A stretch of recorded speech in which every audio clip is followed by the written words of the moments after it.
Hello बच्चों, times of mathematics की YouTube channel में एक बार फिर आपका स्वागत है। मैं अमित पांडे। आज पढ़ने वाले हैं हम क्लास 10 चैप्टर नंबर 2 जो है बहुपद। तो इससे पहले चैप्टर 1 हम पढ़ा चुके हैं, जिसका लिंक आपको डिस्क्रिप्शन बॉक्स में मिल जाएगा। चैप्टर नंबर 2 पढ़ने वाले हैं बहुपद। तो क्या है चैप्टर नंबर 2, देखते हैं।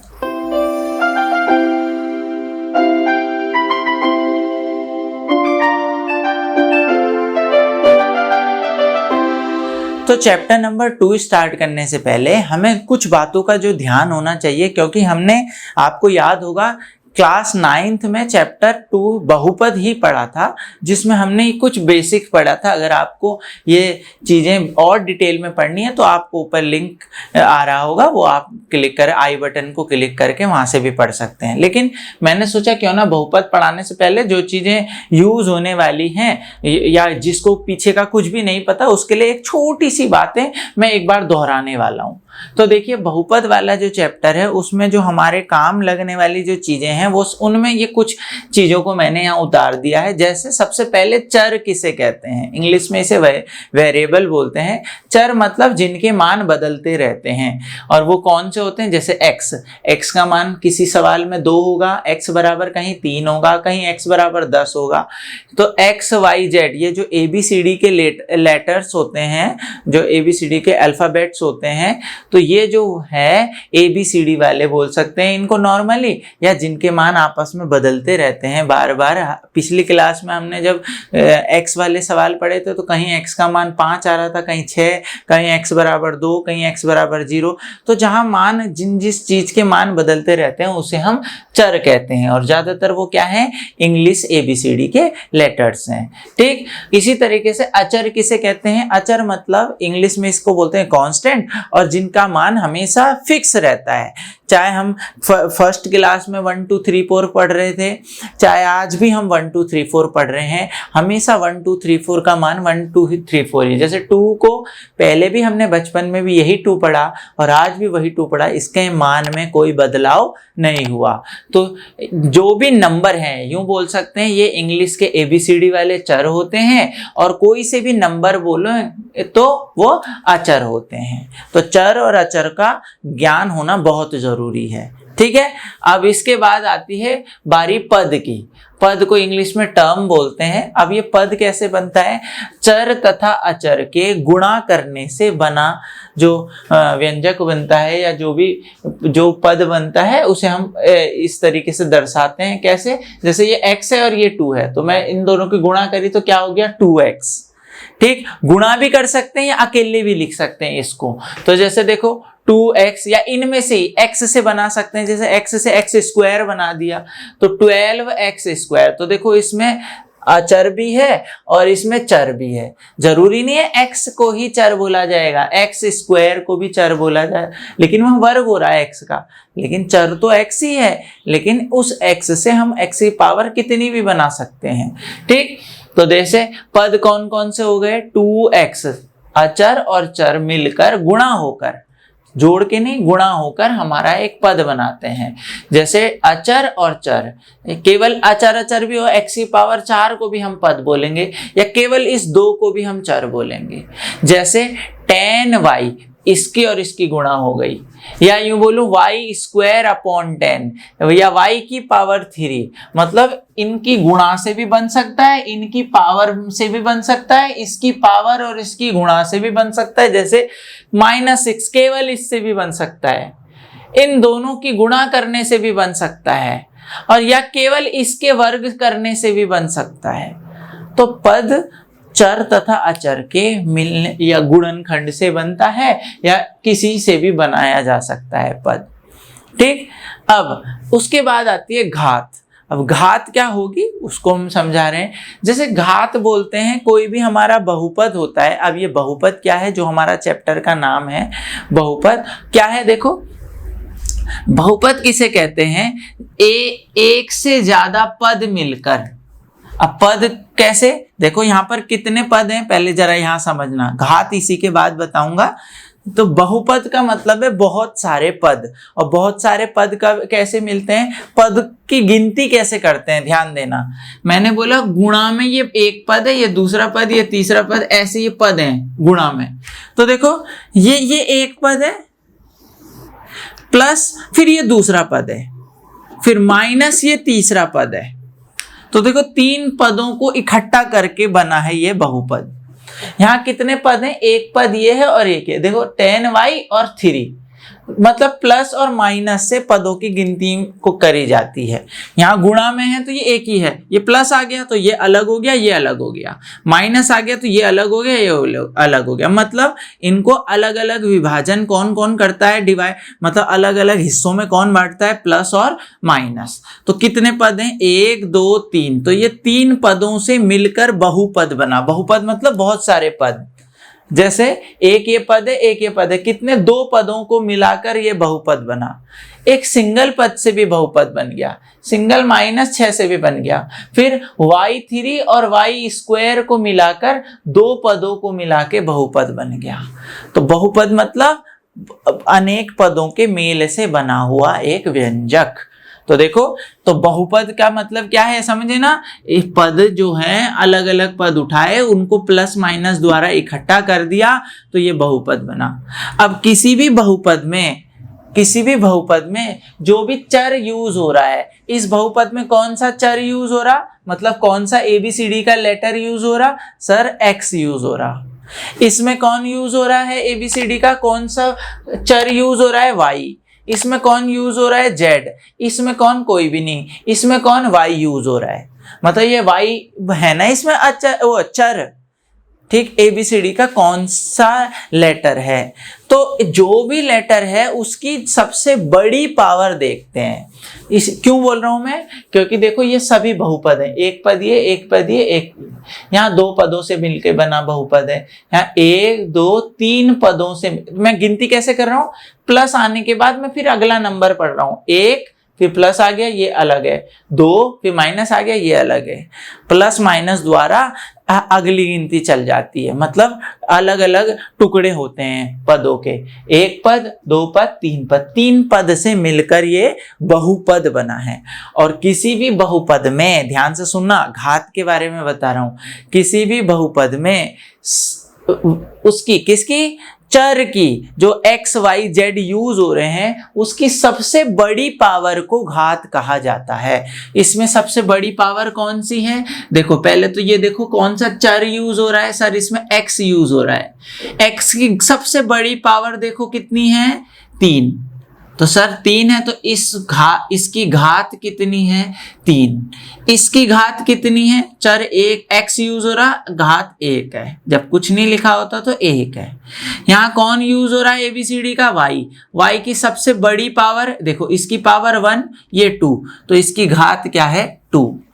तो घात कैसे निकालते हैं, किसी भी बहुपद में यूज होने वाले ABCD के जो लेटर हैं या यूज होने वाले चर जो भी हैं, उसकी सबसे बड़ी पावर को हम क्या बोलते हैं, सबसे बड़ी पावर को हम घात बोलते हैं। क्लियर। ये क्यों बता रहा हूं मैं, क्योंकि जब हमारा ये बहुपद बन जाता है, बहुपद को बोलने के 2 तरीके होते हैं। एक तरीका होता है कि घात के आधार पर कैसे कैसे नाम बोले जाते हैं, और यही हमारा इम्पोर्टेंट है, इसी को लेके हम आगे चलेंगे इस एक्सरसाइज में। और दूसरा तरीका होता है पद के आधार पर, जैसे हम बोलते हैं ना क्लास में, हम बोलते हैं भाई मैथ्स में अच्छे बच्चे बता दो कौन कौन से हैं, तो हमने इंटेलिजेंट बच्चे मैथ के नंबरों के आधार पे बोला।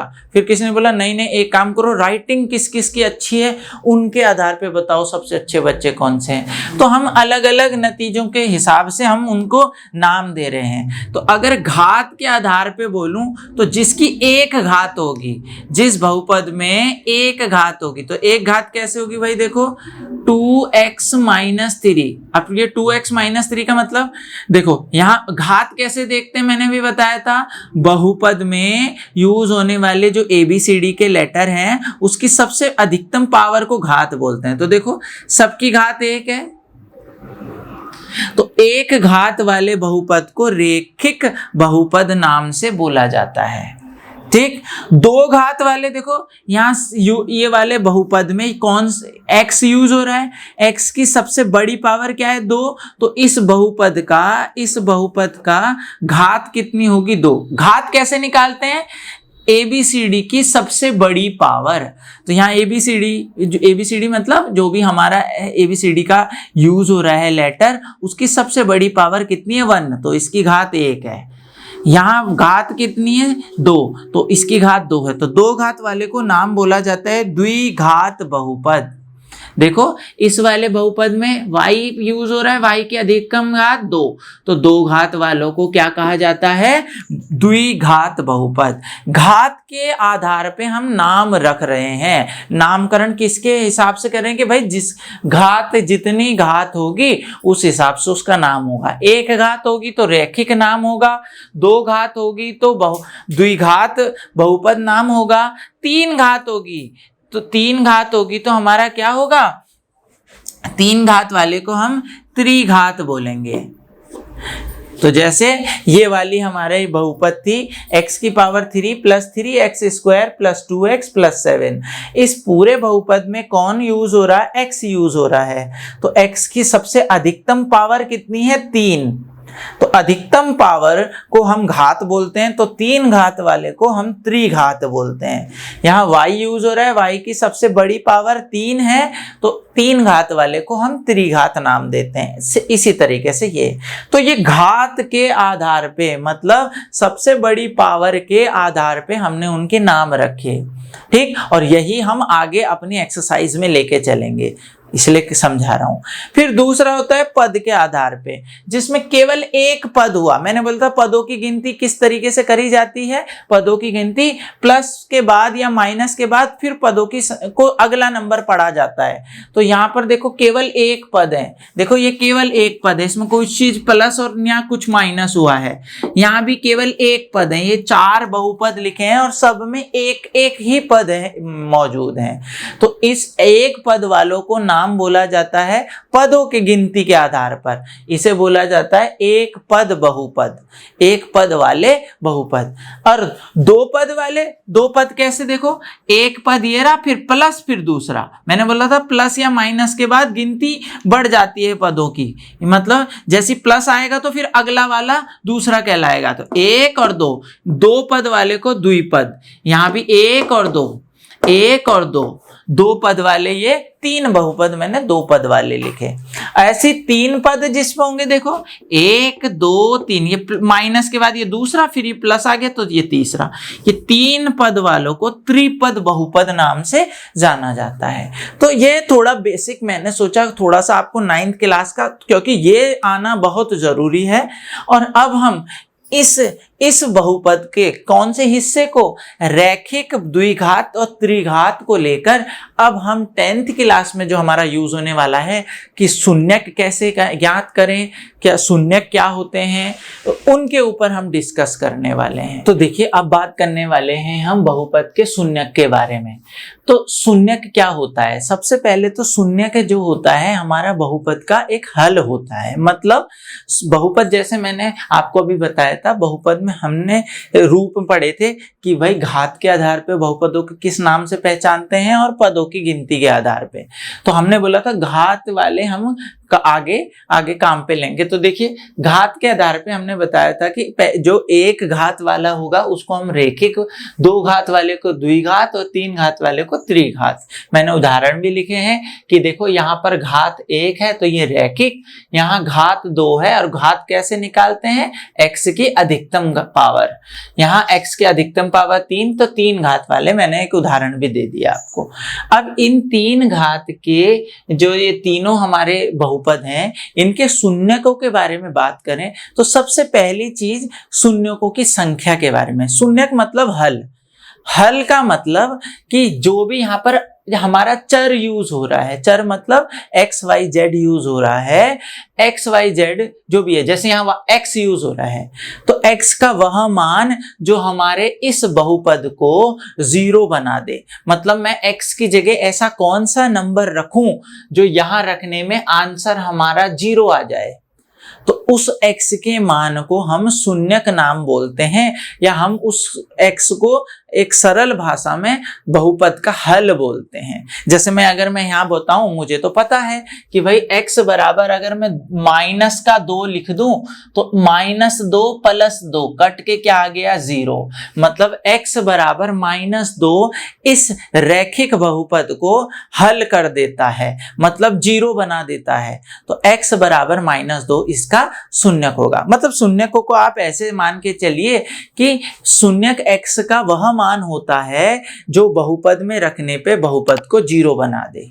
बस इतनी सी भाषा हमें याद रखनी। जैसे मैं एक उदाहरण दे दूं, मेरे पास है x, जैसे x -10। अब यहाँ x की जगह क्या रखूं जो आंसर हमारा क्या आ जाए 0, तो मैं x की जगह 10 रखूंगा, 10 में से 10 घटेगा तभी तो 0 आएगा। मतलब x की जगह 10 हमने रखा तो ये बहुपद 0 बन गया।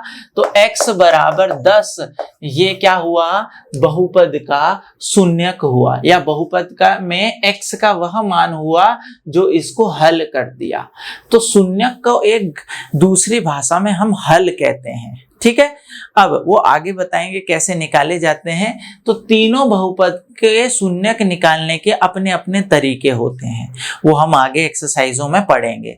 पहली बात अब हमारी ये है कि सबसे पहले ये पता लगाना देखते सार कि इसके पास कितने शून्यक होंगे, मतलब इसके पास ऐसे कितने x के मान होंगे। मैं x इसलिए बोल रहा हूँ क्योंकि यहाँ सारे बहुपद हमारे x चर से बने हुए हैं। अगर यहाँ y से बने होते तो मैं बोलता हूँ y के ऐसे कितने मान, तो फिलहाल यहाँ x से बने हैं तो इसलिए मैं बोल रहा हूँ यहाँ x के ऐसे कितने मान मौजूद होंगे, तो वो मैं गिनती केवल देख के बता सकता हूँ। वो कैसे बताते हैं, तो देखिए हमें पता है रैखिक बहुपद में बहुपद की घात जो होती है वो 1 होती है, और जितनी घात होती है उतनी ही उस बहुपद के शून्यकों की संख्या होती है, शून्यकों की संख्या।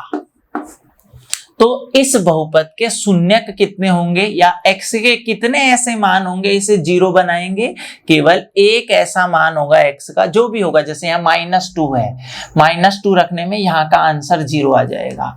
जैसे यहाँ x की घात कितनी है, इसकी घात हमारी 2 है क्योंकि ये द्विघाती है, तो इसमें शून्यकों की संख्या क्या होगी,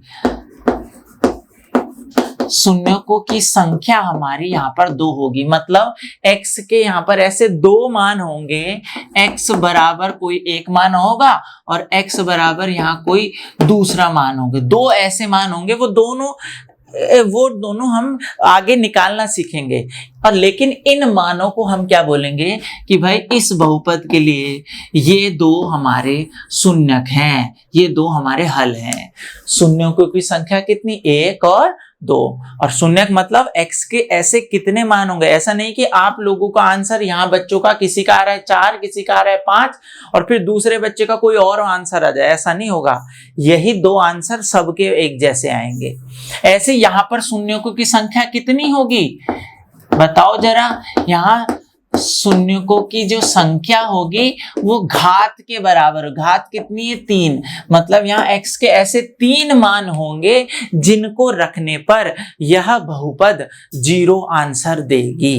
क्लियर है। अच्छा, साथ में किसी बहुपद को लिखने का जो तरीका होता है, मैंने बताया था बहुपद को पॉलिनोमियल बोलते हैं इंग्लिश में। तो P मतलब कैपिटल P मतलब बहुपद का पॉलिनोमियल, और जिस ABCD के जिस लेटर द्वारा बनाया गया है बहुपद को x से बनाया गया है, तो यहाँ px द्वारा दर्शाया जाता है बहुपद को। जैसे ये बहुपद x से बनी है तो इसे px द्वारा दर्शाऊंगा मैं। बहुपद को लिखने का ये तरीका होता है, तो मैं किसी भी बहुपद को इस तरीके से मैं लिख दूंगा। क्लियर। तो सबसे पहली बात हमने सीखी कि शून्यक बोलते हैं, शून्यक किसे बोलते हैं कि x का वह मान जो बहुपद को शून्य कर दे या 0 कर दे।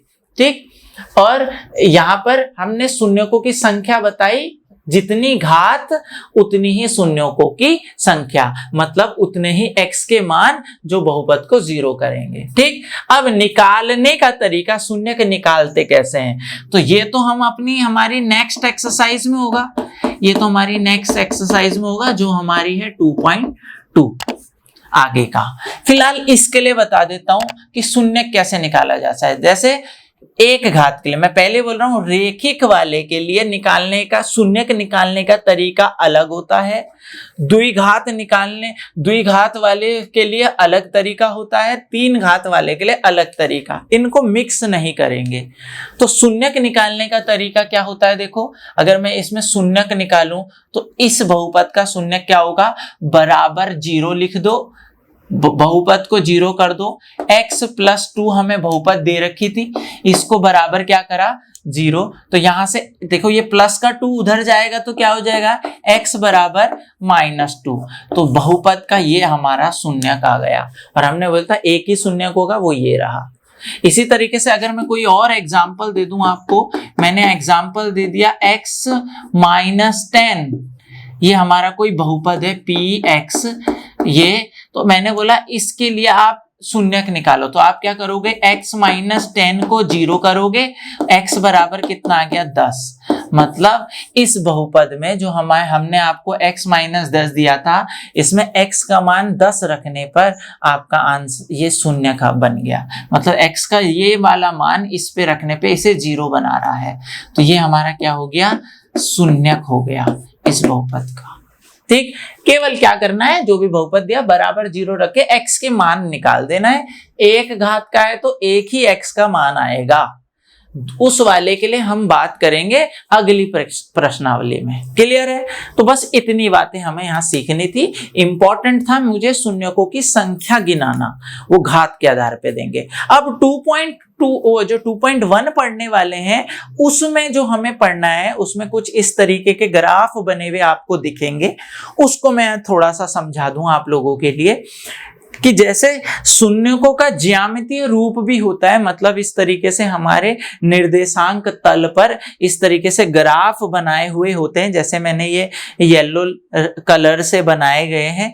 तो इस ग्राफ के द्वारा भी आप शून्यकों को गिनती को निकाल सकते हैं। तो कैसे? तो मैंने यहां पर लिखा है यदि बहुपद px का मतलब है कि बहुपद x द्वारा बना हुआ होगा। जैसे यहां x द्वारा बने हुए बहुपद थे ये, ठीक। तो यदि बहुपद px है तो उसके लिए मान लिया इस तरीके की आकृति आपको दी गई है, जैसे आपके 2.1 में अभी हम करेंगे। तो हम इन आकृतियों से कैसे देखते हैं, तो देखो बहुपद किससे बना है, x। तो x अक्ष में ये लाइन कितनी बार काट रही है या टच कर रही है, उनको गिनती करना है। दोबारा बोल रहा हूं कि यहां बहुपद x से बना है, तो x अक्ष, देखो ये वाली लाइन को x बोलते हैं, खड़ी वाली लाइन को y बोलते हैं। तो अगर यहाँ x से बना बहुपद है तो x वाली लाइन को कितनी बार काट रही है ग्राफ की रेखा या कितनी बार टच कर रही है, उस गिनती को हम बहुपद की शून्यक कहते हैं। यहाँ कितनी बार x की लाइन को काट रही, x वाली लाइन हमारी ये है, तो यहाँ एक बार काट रही और 2 बार काट रही। ये y को काट रही, इसे नहीं गिनेंगे। हमने बोला जिससे बहुपद बना है ये बताएगा किससे बना है। इस वाली लाइन को देखेंगे, 2 बार काट रही है, तो इसके जो शून्यक होंगे, इसके जो हमारे शून्यक होंगे वो 2 होंगे। ठीक, सेम इसके लिए यहां पर ये हमारा x होता है, ये वाला, और ये हमारा y होता है। तो फिर वही x वाली लाइन को कितनी बार काट रहे, 1 बार। तो यहां पर जो हमारे शून्यकों की संख्या होगी, शून्यकों की जो संख्या होगी हमारी, वो क्या होगी, शून्यकों की संख्या हमारी 1 होगी।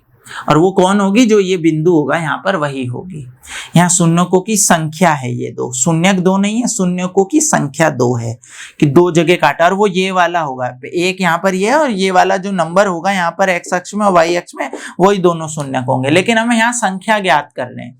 यहाँ कितने, मैंने बोला था काटना या टच करना। यहाँ 1 बार टच कर रही 1 बार काट रही 2, तो यहाँ पर शून्यकों की संख्या कितनी है, 2। अच्छा, यहां पर x अक्ष को कितनी बार काट रहा है, 1 बार भी नहीं काट रही है, तो यहां शून्यकों की संख्या कितनी है, 0। यहां कितनी बार टच कर रहा है या काट रहा है x को? 1 2, तो शून्यों की संख्या कितनी है? 2। ये बड़ा ध्यान देने वाला किस्सा है यहाँ पर कि P और X का मतलब X द्वारा बना है, तो हम X की लाइन पे देखेंगे कितनी बार काट रही है या टच कर रही है। अगर यहाँ मैं Y लिख देता, यहाँ Y लिख देता, तो फिर मैं Y की लाइन को देखता ग्राफ कितनी बार काट रहा। Y की लाइन को 1 बार काट रहा, यहाँ Y की लाइन को 1 बार काट रहा, यहाँ भी 1 बार, यहाँ भी 1 बार, यहाँ भी 1 बार। तो ये जो अंदर वाला हमारा P के बाद हमारा जो ये चर है, ये बताएगा कौन सी लाइन को देखना है, और फिर देखेंगे कैसे, कितनी बार काट रही है या टच कर रही है। उन गिनतियों के आधार पे हम शून्यों की संख्या को बताया जा सकता है, और यही हमें 2.1 में करना है। तो चलिए स्टार्ट करते हैं 2.1। तो देखिए एक्सरसाइज 2.1 का क्वेश्चन नंबर 1 किस तरीके से है, लिखा है किसी बहुपद के px मतलब बहुपद x द्वारा बनाया गया बहुपद है के लिए ग्राफ आकृति में दिया गया है। ग्राफ जो आकृतियों में दिया गया है, प्रत्येक स्थिति में ये जो px हमारा बहुपद है के शून्यकों की संख्या ज्ञात करनी है। मतलब इस तरीके की हमारी ये 6 आकृतियां दे रखी हैं, और ये जो हमने पीले से हमने इसके ग्राफ के रूप में दर्शाया है। अब इन ग्राफ की गिनतियों के आधार पे हमें बताने हैं कितने शून्यक होंगे। तो मैंने आपको अभी बताया था इससे पहले कि शून्यकों की संख्या देखने के लिए सबसे पहले देखो, सीधे गिनती गिनने शुरू नहीं करना। सबसे पहले हमें जांच करनी है कि यहाँ पर ग्राफ बना किससे है, x से। तो हमारे लिए x वाला देखना है, हमें x अक्ष को देखना है। अगर यहाँ y होता तो हम y अक्ष को देखते। तो x द्वारा हमारा बहुपद बना है, तो x वाली लाइन को इस ग्राफ ने कितनी बार काटा या टच किया, उस गिनती को हम शून्यकों की संख्या कहते हैं। तो यहाँ पर हमारे x अक्ष को कितनी बार काटा, 1 बार भी नहीं। देखो y को काटा, x को तो कट भी नहीं करा, टच भी नहीं किया। तो यहाँ पर जो हमारी शून्यकों की संख्या होगी वो कितनी होगी, हमारी शून्यकों की जो संख्या होगी वो हमारी कितनी होगी, 0, क्योंकि यहाँ 1 बार भी x अक्ष को नहीं काटा ग्राफ ने। यहाँ पर शून्यकों की संख्या बताओ तो भाई,